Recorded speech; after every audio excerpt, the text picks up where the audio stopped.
Primeira atualização desse vlog e eu tô super empolgada porque está dando certo, não do jeito que eu pensei, mas está dando certo, então eu tô muito feliz com isso. Vocês viram no último vlog sobre constância, né, que eu tava tentando de certa forma vencer a preguiça, né? A maioria das coisas que eu citei ali envolvia um pouco de preguiça. E uma das coisas que eu amo fazer é acordar cedo. Eu sempre amei acordar 4:30 da manhã, sempre. Só que, né, eu acho 4:30 da manhã um pouco demais, então eu me permito dormir até às 5.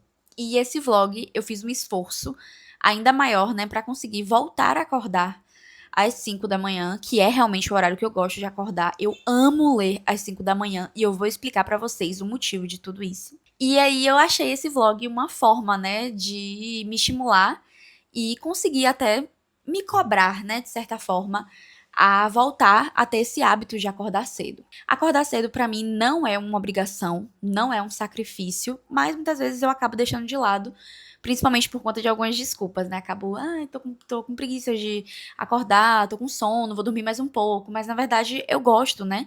Pra mim é o período da manhã é o melhor que tem, né? É o melhor turno que tem no dia. Então, é uma coisa que eu gosto muito de fazer e eu precisava de um estímulo pra isso. Aí eu quero pontuar algumas coisas pra trazer como atualização. Antes de falar um pouco sobre as minhas leituras, porque eu terminei muitos livros. Obviamente que eu não li só às 5 da manhã, né? Eu li durante o dia. Mas acordar às 5 da manhã me ajudou bastante a até mesmo melhorar a minha leitura durante o dia, melhorar o meu foco durante o dia. Porque quando eu acordo cedo, eu não sei vocês, gente, eu sei que tem gente que é bem noturna, né? Mas eu sou uma pessoa extremamente matutina e quando eu acordo cedo, eu fico produtiva o resto do dia. Eu me sinto bem o resto do dia, eu tenho mais energia, então eu gosto bastante. Eu tô segurando o microfone só pra falar aqui pra vocês, que normalmente eu não seguro, né? Mas eu tô segurando porque tá tendo muito barulho na rua e com a minha boca perto, né, do microfone, a captação de som eu percebi que fica melhor, né? Eu fiz alguns testes e eu percebi que assim fica melhor. Então, espero que esteja tudo ok com o som aí pra vocês. Eu acabei anotando algumas coisas, então se vocês perceberem que eu tô olhando pra baixo é porque eu não quero me perder e acabar falando demais. O que sempre acontece. Mas vamos lá. Domingo e segunda-feira eu acabei não lendo tanto, eu dei uma roubadinha e dormi um pouco até depois das 5 da manhã, depois de ter acordado às 5 da manhã. Mas todos os dias, de fato, eu acordei às 5, dei uma lida e no domingo e na segunda eu acabei dormindo um pouco. Mas enfim, continuou dando super certo, continuei achando ótimo, porque, né, não vou me frustrar por conta disso.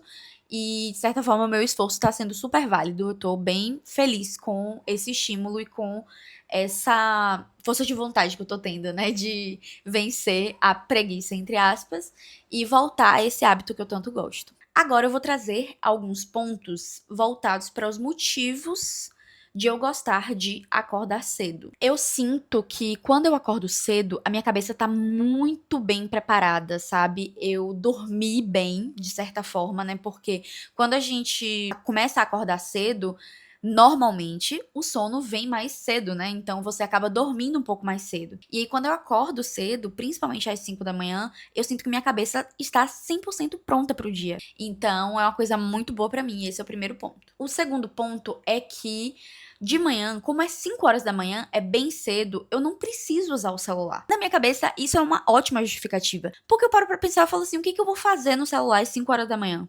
Não tenho o que fazer.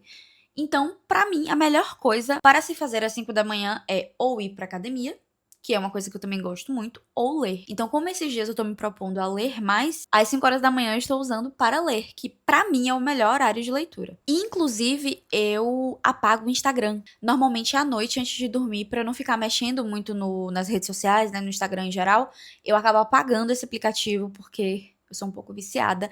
Quando eu começo a ver o Instagram, eu não paro mais.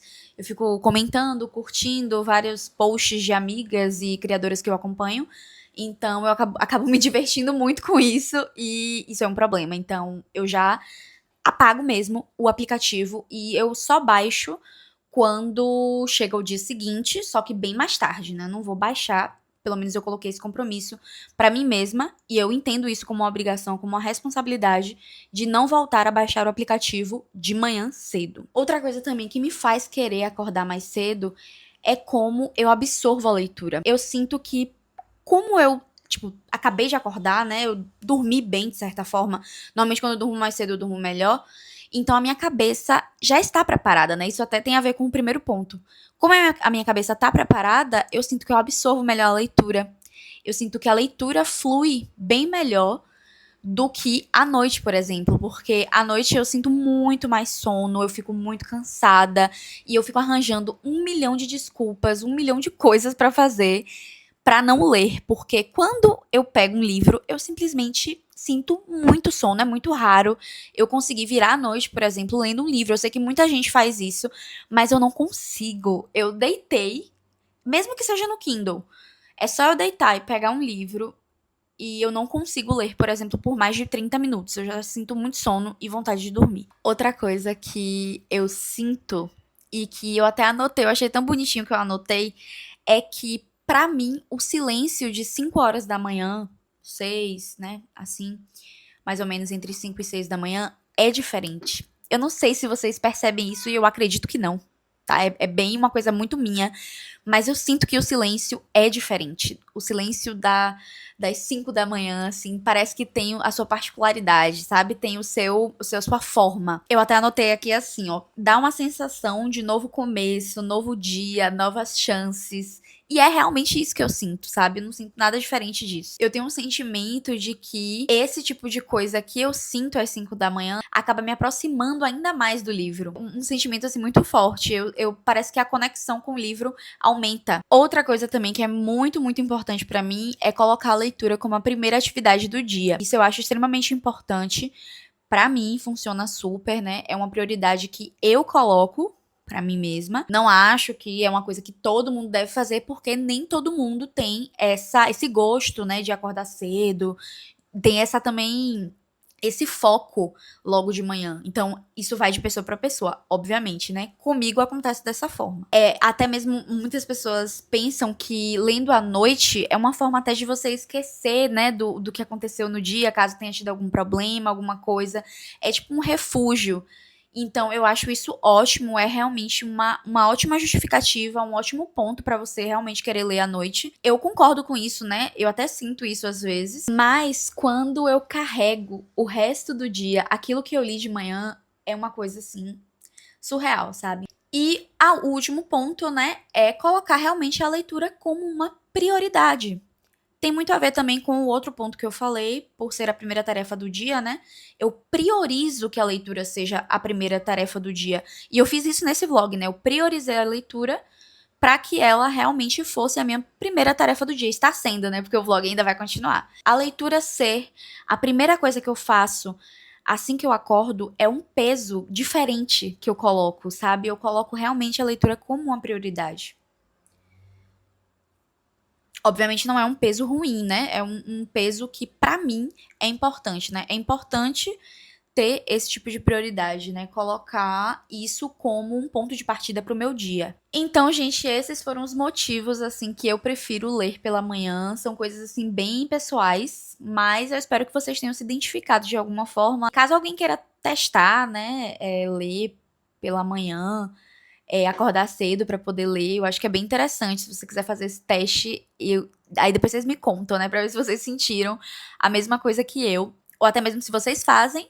Aí vocês me contam nos comentários também se é uma coisa que vocês sentem, né? O que é que vocês acharam. Agora vamos falar das minhas leituras. Eu comecei esse vídeo dia 26, justamente quando eu estava finalizando Como Amar uma Filha. Gente, esse livro, pra mim, eu tava com muito medo de não gostar dele. Mas eu amei o livro. Eu simplesmente achei um livro super diferente e ele tem tudo a ver com o que eu gosto de ler. Aqui a gente vai conhecer uma mãe e uma filha, né? Eu vou ler só um pedaço aqui da sinopse pra vocês. A milhares de quilômetros de casa, Ioélia está em uma rua escura espiando duas meninas através de janelas bem iluminadas. São as netas que ela nunca conheceu, filhas de Lea, que não vê há anos. Como um relacionamento que começou com uma felicidade extrema, com uma mãe tão dedicada à única filha, chegou a um ponto de ruptura tão insondável. Eu vou ler só essa parte pra vocês, porque já diz muito sobre o livro. É um livro que vai mostrar o outro lado, né, digamos assim. Como, não só como a mãe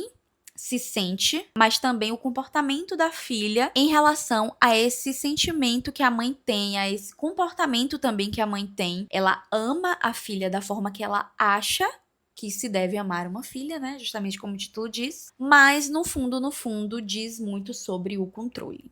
Então, é muito para refletir sobre isso. Por que que essa filha, o que levou essa filha a romper com a mãe? O que fez uma relação tão próxima desde sempre, uma relação tão forte, com um elo tão forte, se romper assim. Toca em pontos assim que eu nunca tinha lido antes. Então, muito, muito, muito interessante esse livro, super vale a leitura. Outro livro que eu finalizei foi uma ficção científica, Biotecnosfera, é um livro nacional. E, gente, que livro interessante, tá? Inicialmente, eu tava achando um pouco confuso. O que aborda aqui, basicamente, são as 6 esferas, entre aspas, né, digamos assim, aspectos da sociedade, né? 6 aspectos da sociedade que são representados por pessoas. A gente tem aqui, por exemplo, o governo, né? Governança, educação, economia, então, várias coisas assim, né? São 6 coisas que moldam, de certa forma, a sociedade, né? Que controlam a sociedade de alguma forma, tentam organizar a sociedade. 6 aspectos da sociedade vão nos mostrar, assim, um outro lado. Quando o mundo entra em colapso, o que eles poderiam fazer para seguir a partir desse colapso? Tem muitos pontos aqui que são, assim, sensacionais, principalmente sobre a educação. Tem uma coisa sobre a educação aqui que eu acho extremamente necessária ser abordada, assim, sabe, na sociedade. Não importa se tem colapso, se não tem colapso. E é uma coisa que a gente vive até hoje, que é a questão da competição, né? Como essa coisa de nota traz uma competição para a educação. E isso é um absurdo, gente. Eu acho que não é assim que você vai educar uma pessoa, não é assim que você vai fazer uma pessoa, uma criança principalmente, gostar de estudar, gostar de aprender coisas novas. Então, se basear 100% em notas é muito ruim, é um sistema que eu particularmente não concordo. O que ele propõe é que isso seja encerrado, né? Que haja colaboração entre as pessoas. Então, é uma reflexão muito, muito, muito importante. Essa foi uma das reflexões que eu mais gostei, assim, no livro. Eu gostei bastante. O final é muito bom. Muito bom. Eu desconfiei. Eu fiquei feliz porque realmente eu desconfiei e aconteceu. Super recomendado aqui esse livro. Ele acaba sendo um pouco cansativo porque quando vocês chegarem no final vocês vão entender. Mas tem uma justificativa pra ser cansativo. Não é cansativo à toa. O final é muito bom. Realmente vale super a pena. Outra leitura que eu finalizei e que eu não vou falar muito sobre, porque é realmente um livro que eu gostaria de esquecer. Eu não gosto de falar mal de livro, mas é porque realmente esse livro eu não gostei de absolutamente nada. Tô falando de Corpos na Areia. É um lançamento até esse livro. Esse livro eu estou lendo em parceria, né? É pra uma parceria. Eu fiquei muito triste porque eu realmente tava com muita expectativa, mas assim, eu sou sincera, eu não posso falar que eu gostei de uma coisa sendo que eu não gostei, então infelizmente, foi um livro que me decepcionou, assim, em todos os aspectos. Na verdade, eu tava com expectativa, né? Me decepcionou por conta disso, mas não foi só as expectativas. Eu também analisei algumas coisas aqui no livro que pra mim não agregaram em absolutamente nada. A história não é interessante, São pessoas, inúmeros personagens aqui, inclusive a autora enfiou um tanto de personagem que pra mim não precisava esse tanto de gente. Acaba confundindo mais o leitor do que contribuindo com a história. E são várias pessoas ricas e fúteis e que não tem absolutamente nada a acrescentar. Então, assim, eu não sei o que falar de positivo sobre esse livro. Infelizmente, não foi um livro que funcionou pra mim. Não gostei dos personagens, eu não gostei da história, a história não me prendeu em momento nenhum, eu só queria acabar. E foi isso, gente. Infelizmente, não deu. Finalizei Nárnia, gente, e eu tô completamente encantada com esse mundo. Entre o Sobrinho do Mago e esse, eu confesso que eu não sei qual eu prefiro. Eu gostei muito dos dois, mas eu acho que esse daqui me traz uma nostalgia ainda maior, porque eu assisti aos filmes, né? E principalmente o primeiro filme eu já assisti várias vezes. Então esse daqui eu acho que ficou um pouco mais no meu coração. E nossa, a gente vê o Castores aqui. Ai, eu acho tão incrível. Os Castores pra mim são os melhores personagens assim. Eu amo esse casal de eles são muito fofos. As crianças também, né? Revelúcia, Pedro, Susana, Edmundo, aquele chato. Mas eu gostei muito, sabe? É um livro assim que ele é infantil, claramente, né? Infanto-juvenil, mas traz um quentinho no coração e traz umas lições assim muito interessantes e muito reflexivas, até mesmo na idade adulta. Eu acho que é um livro muito rico. Então valeu super, super, super a pena. Amei voltar para esse universo agora como leitura, né? E por fim, eu finalizei Uma Vida Bela e, meu Deus, o que eu chorei com esse final. Gente, eu chorei muito com esse final. Muito.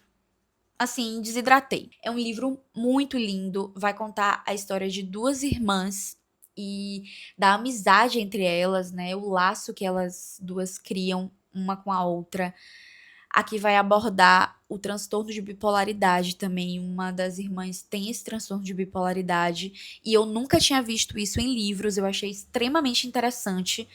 Gostei muito de tudo o que a autora aborda, apesar de eu achar que às vezes ela quer jogar um monte de coisa, enfiar vários problemas assim na história. Ainda assim, eu relevei isso porque é um livro muito lindo, sério. Eu fiquei completamente encantada com os personagens e com muita raiva de outros. E eu só digo uma coisa, leiam, é um livro muito curto, dá pra ler em um dia tranquilamente. Ele é um pouco cansativo em algumas partes, porque ele é super leve, né, em alguns momentos, então vai contando do cotidiano das irmãs e muitas coisas você fica assim, tá, mas eu não quero saber disso, vamos para o que importa.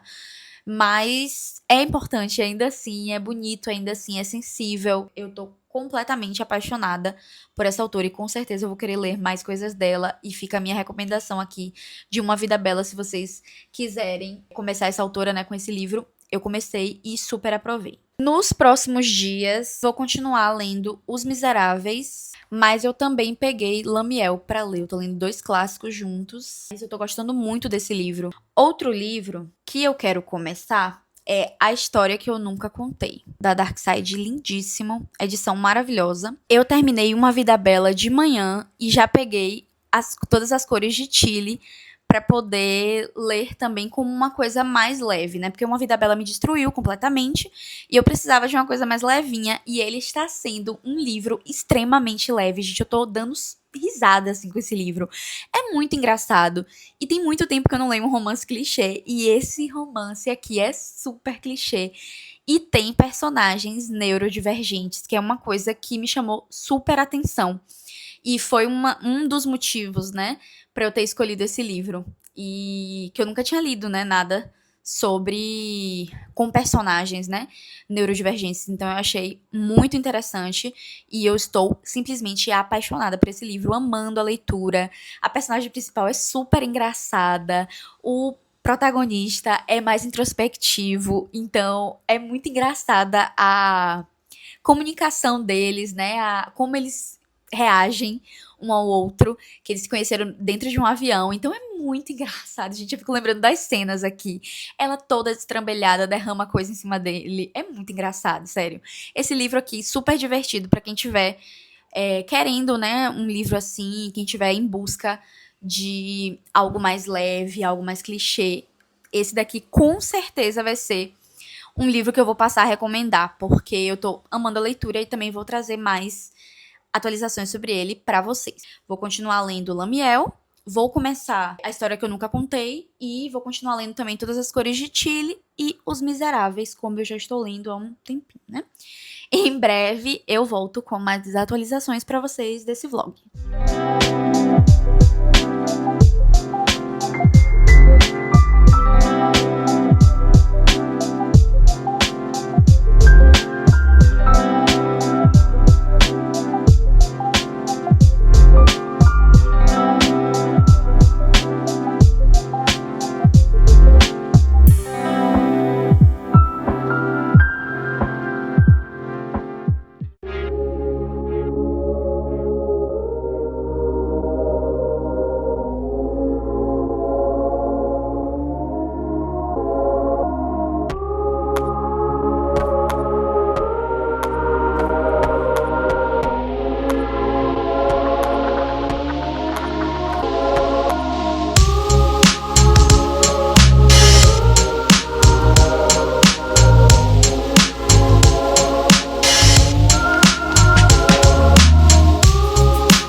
Mais uma atualização aqui do vlog, essa vai ser a última atualização. Quero fechar com chave de ouro esse vlog. Quero dizer que eu finalizei mais 2 livros e eu tô super, super, super feliz com isso, porque eu não esperava que eu fosse ler tanto. Eu disse pra vocês que eu queria começar A História que Eu Nunca Contei. Eu comecei e finalizei esse livro em basicamente 2 dias. Eu comecei, li um pouquinho só em um dia e no outro dia eu já consegui terminar. Gente, que livro lindo, sério. Lindo, sensível, muito, muito, muito difícil de ser lido em alguns momentos, porque ele é narrado por uma criança de 10 anos. E, nossa, é muito interessante você ter a visão de uma criança nesse tipo de história, né? Que é uma história extremamente pesada, é uma história que tem muitos gatilhos, não é pra qualquer pessoa. Eu me emocionei muito com o final desse livro, muito mesmo. São 2 irmãs, né?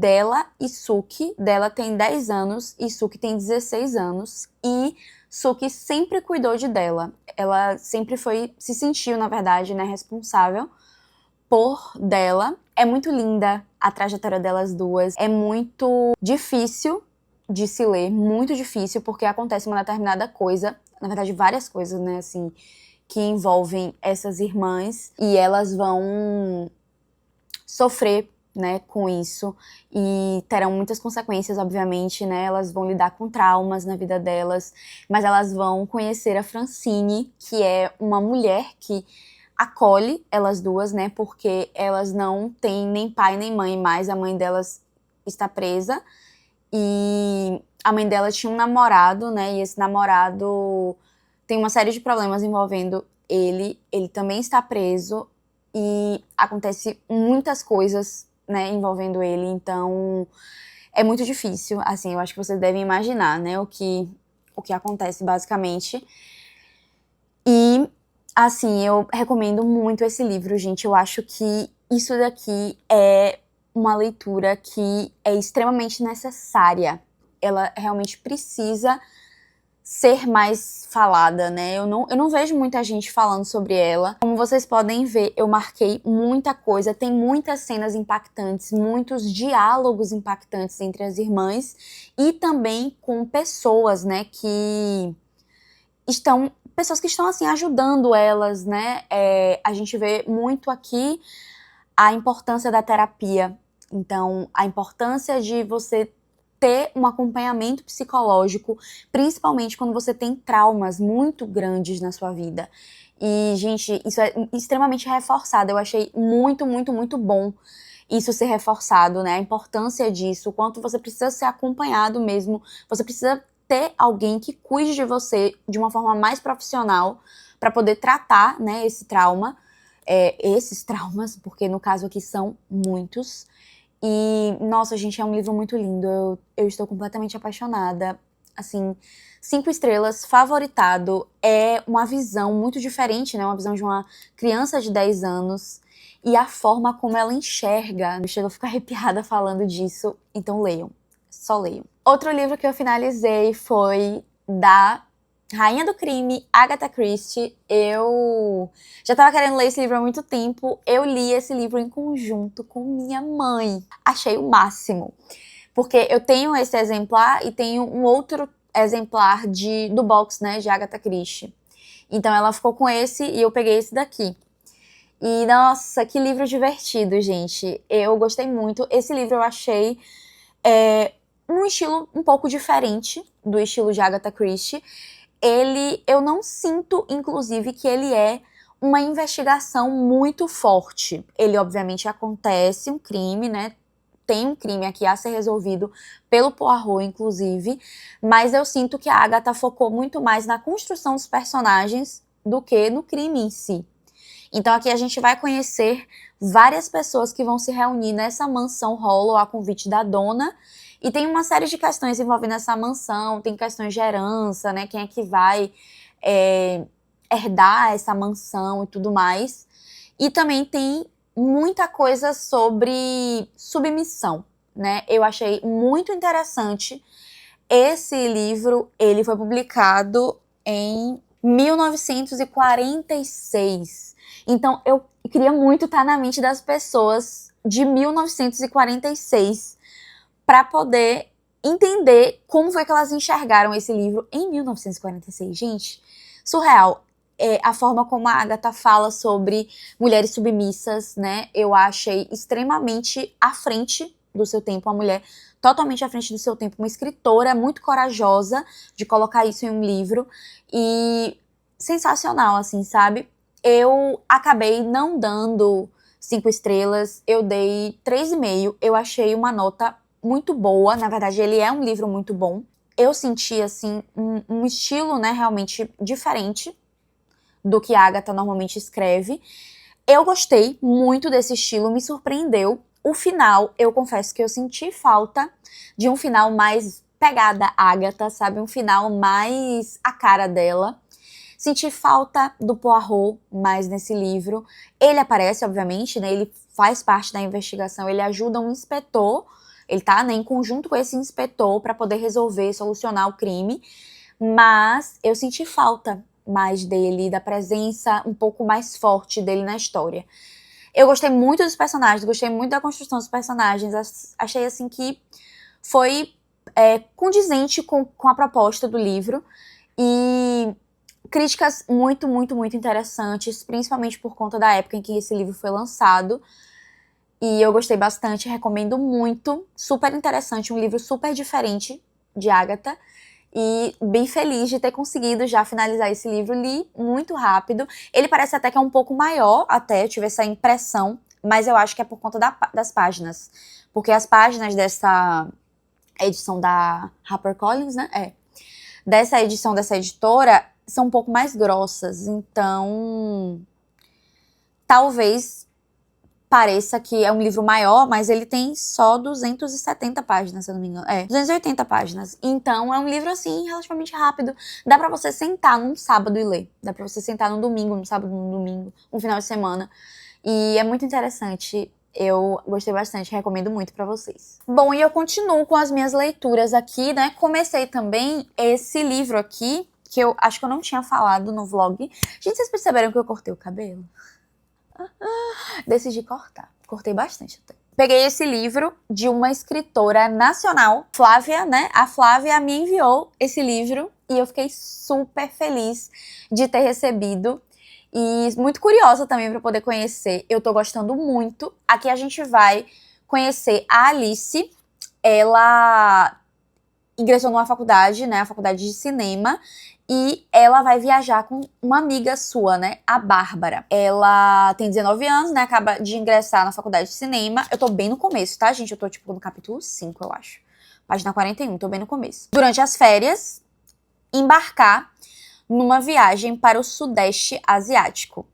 Para não ir sozinha, ela convida a Bárbara, que é uma colega dela de classe, vinda da periferia, que mal consegue pagar o aluguel de um quarto na Zona Sul e pode a qualquer momento perder a bolsa da faculdade. Então a gente vai identificar essa divergência, né, entre duas personagens. A Alice, que ela é uma personagem branca, rica, né, e a Bárbara, que é uma personagem que vem da periferia. E ela não tem condições, né, de bancar a faculdade, tanto que ela é bolsista. Então eu achei muito interessante, né, essa discrepância entre esses personagens. Provavelmente aqui, com certeza, vai ter, né, uma crítica social bem forte relacionada a isso. Então eu tô extremamente curiosa para continuar a leitura. Esse é o capítulo 3. No segundo ano primário, Alice teve uma amiguinha cuja mãe morrera por conta de um câncer no cérebro. Era assim que acontecia. O mundo abria fendas para que você espiasse o abismo, mesmo aos 9 anos de idade. Câncer no cérebro. Um conjunto de células doentes que deixou a mãe de uma menina de 9 anos cega, fraca, magra, com a fala incompreensível e, por fim, incapaz de reconhecer a própria filha. Por que diabos alguém que tinha passado por aquilo precisava todos os anos comemorar o Dia das Mães? Ver os coleguinhas homenagearem suas mães saudáveis e lúcidas, suas mães que planejavam festas de aniversário e faziam grandes planos para crianças que nem sempre tinham algum talento, enquanto a amiga era obrigada a se lembrar da ausência, da morte da mãe com câncer no cérebro. Que tortura era aquela da qual ela, Alice, era cúmplice? Por que era obrigada a fazer parte daquilo? Voltou para casa obcecada com a história.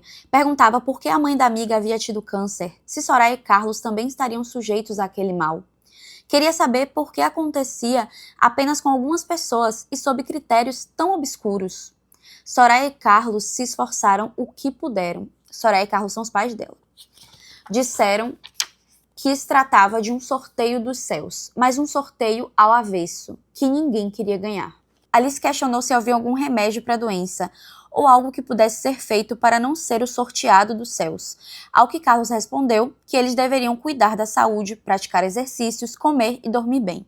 Soraya, por sua vez, falou sobre o poder corrosivo das mágoas. O ressentimento favorece esse tipo de doença, querida. Bote sempre tudo para fora. Por fim, Alice perguntou se a mãe não poderia sugerir que na escola comemorassem apenas o Dia dos Pais, para que a amiga não precisasse passar toda vez por aquela mesma tortura.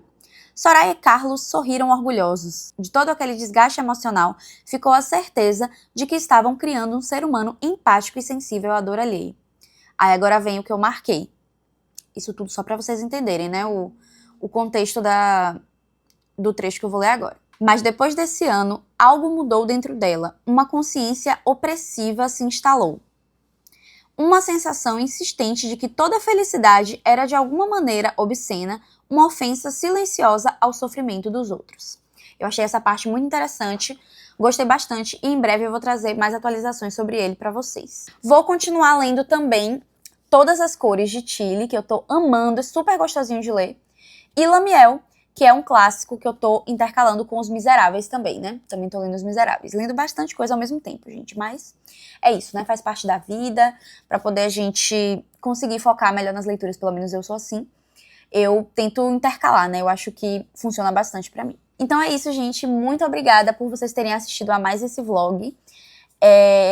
Se vocês gostaram, deixa a sua curtida aqui embaixo, comentem o que vocês acharam desse formato e espero vocês nos próximos vídeos.